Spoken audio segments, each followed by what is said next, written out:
Halo, nama saya Fulia. Saya dari High School TB Simatupang dan saya akan membacakan bab 1 dari novel Ayah yang ditulis oleh Andrea Hirata, yaitu Purnama ke-12. Malam senyap tak ada suara kecuali bunyi kafilah-kafilah angin berembus dari selatan, menampar-nampar atap rumbia, menyelisik daun delima, menjatuhkan buah kenari, menepis permukaan danau berantik, menyapu padang, lalu terlontar jauh, jauh ke utara. Sesekali burung-burung pipit yang tidur di guma terbangun, bercuit-cuit berebut tempat tidur, lalu senyap lagi. Meski tersembul di antara gumpal awan April, purnama ke-12 terang benderang. Begitu terang sehingga Sabari yang duduk sendiri di beranda, sedih, kesepian, dan merana, dapat melihat guran nasib di telapak tangan kirinya. Tangan kanannya erat menggenggam pensil. Tak ada yang dapat dipahaminya.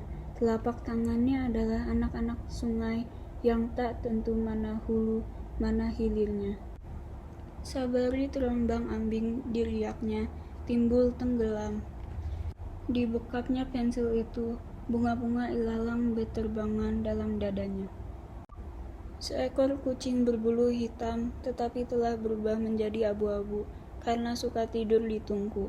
Melompat ke pangkuannya, kucing yang telah berjanji pada dirinya sendiri untuk ikut Sabari sampai ajal menjemput, juga merana. Biduk rumah tangganya persis rumah tangga Sabari, telah karam. Marleni istrinya telah minggat, direbut kucing garong dari pasar pagi Tanjung Pandan yang tak tahu adat. Bentuk rumah Sabari pun macam orang kesepian, bongkok, mau tumpah, kurang percaya diri.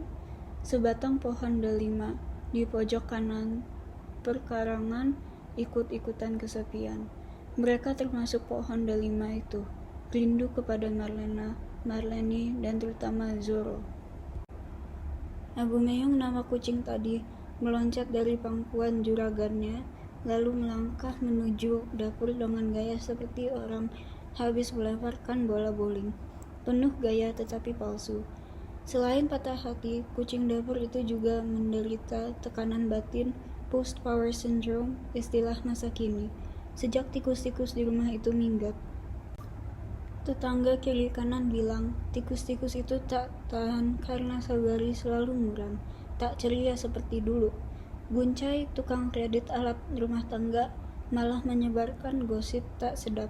Katanya tikus-tikus itu terjun ke dalam sumur, mengakhiri hidup mereka, lantaran tak sanggup kelaparan sebab Sabari begitu miskin. Tinggallah Abu Meong, yang baru sadar bahwa kaum tikus yang kerap mengalami perlakuan represif darinya adalah sumber wibawa, sekaligus kebahagiaannya satu-satunya. Marlena, oh Marlena, perempuan yang telah membuat Sabari senewan karena kasmaran. Cinta pertamanya belahan jiwanya, segala-galanya. Sayang seribu sayang, tak sedikit pun Lena mengacuhkannya. Gambar-gambar hitam putih karena sudah lama tentu saja. Silih berganti melayang dalam kepala lelaki lugu yang melankolis itu. Gambar waktu Sabari mengambil sepatungan Lena yang jatuh di lapangan upacara.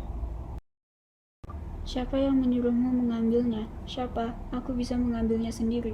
Padahal Sabari menyerahkannya tak kurang khidmat dari cara Paskibra Kabupaten menyerahkan bendera. Buku tulis untukmu, Lena, kata Sabari selembut mungkin, malu dan gugup. Buku itu adalah hadiah harapan 3 lomba, menulis puisi tingkat pelajar, prestasi tertinggi. Sabari, dia ingin Lena bangga kepadanya. Tak usah ya, kata Lena. Maka Sabari gelisah, lalu kecewa, lalu menderita. Tentu kemudian khalayak ramai tak habis pikir melihat seorang lelaki hanya terpaku pada suatu perempuan, tak dapat dibelok-belokkan ke perempuan lain, seolah dunia ini hanya selebar seputangan Lena. Kawan dekat Sabari, yakni Maulana Hasan Maghribi, lahir saat azan maghrib, biasa dipanggil Ukun, dan Mustamad Kalimat, biasa dipanggil Tamat, berkali-kali mengingatkan Sabari bahwa dia bisa berakhir di panti rehabilitasi gangguan jiwa amanah. di bawah pimpinan Dra Ida Nuraini.